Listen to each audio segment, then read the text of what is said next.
Je découvre ce matin ce titre. Disparition d'uranium au Niger. Enquête ouverte à Paris pour vol en bande organisée dans une mine auparavant exploitée par le groupe Orano. Le vrai titre, c'est plutôt « Quand les pillards crient au vol ». Tout un article où la France hurle, le parquet de Paris parle de vol en bande organisée. Mais qui vole qui au juste? Depuis plus d'un demi-siècle, l'uranium du Niger éclaire les villes françaises pendant que le désert d'Arlit reste plongé dans la misère, la maladie et l'oubli. Des générations sacrifiées pour faire tourner les centrales nucléaires d'un autre peuple qui se moque des Nigériens. Et aujourd'hui, parce que le Niger décide de reprendre, ce qui a toujours été à lui, Paris sort la matraque judiciaire. Bizarrement, quand Orano exploitait, c'est un partenariat. Quand le Niger récupère, c'est un crime. Quand la France emporte l'uranium, c'est du commerce. La plainte déposée dès août, avant même le déplacement officiel du minerai, révèle la vérité. La décision de criminaliser le Niger était déjà prise. Ce que fait la France au Niger, c'est un avertissement adressé à toute l'Afrique. Reprenez vos ressources et vous serez traités comme des criminels internationaux. Voici le message du jour. Le vrai crime du Niger, c'est d'avoir changé de camp. Le général Tchani n'a rien volé. Son crime est ailleurs. Il a osé dire que l'uranium appartient au peuple nigérien. Pire encore, il a osé regarder vers la Russie et l'Iran, c'est-à-dire hors du périmètre de domination occidentale. Et là, soudainement, l'uranium devient une affaire de sécurité internationale. Quand Moscou et Niamey deal, Paris panique. Quand Niamey refuse de rester dans la soumission, l'Occident parle de complot. Et ce que la France appelle aujourd'hui un crime n'est rien d'autre que la fin brutale d'un privilège impérial.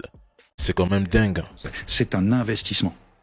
L'Ukraine, depuis presque 4 ans maintenant, tient et occupe la Russie, sérieusement. L'Ukraine saigne massivement.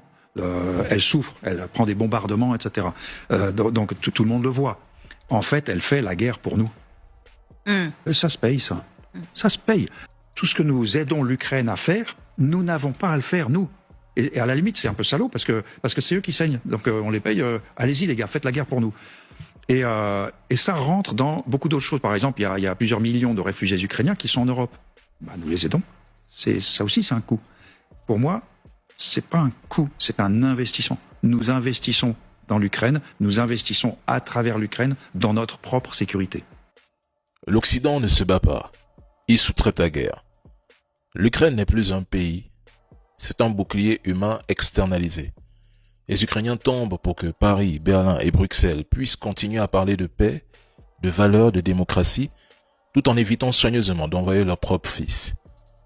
Ils hébergent des réfugiés, ils versent des aides, ils applaudissent le courage, mais surtout, ils achètent du temps avec du sang qui n'est pas le leur.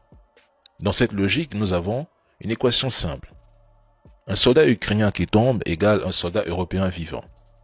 Une ville ukrainienne rasée égale une capitale occidentale intacte. Une génération sacrifiée égale une stabilité provisoire à l'ouest. Voilà le calcul. Et quand il dit que l'Ukraine fait le boulot à notre place, il faut entendre ce que personne n'ose dire clairement. L'Ukraine meurt à leur place. L'Ukraine devient un champ d'expérimentation. Nouvelles armes, nouvelles doctrines, nouvelles lignes rouges testées sans que les décideurs ne risquent leur propre confort.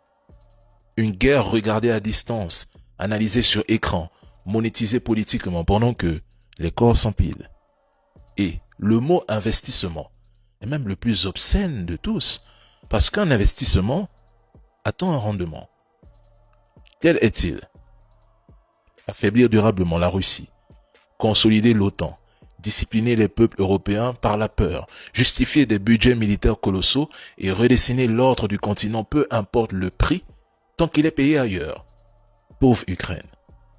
Ceux qui répètent que la Russie doit être combattue, mais feraient mieux de quitter leur clavier, les réseaux, et d'aller eux-mêmes au Donbass au lieu de fanfaronner derrière des écrans en jouant des va-t-en-guerre. Ou bien,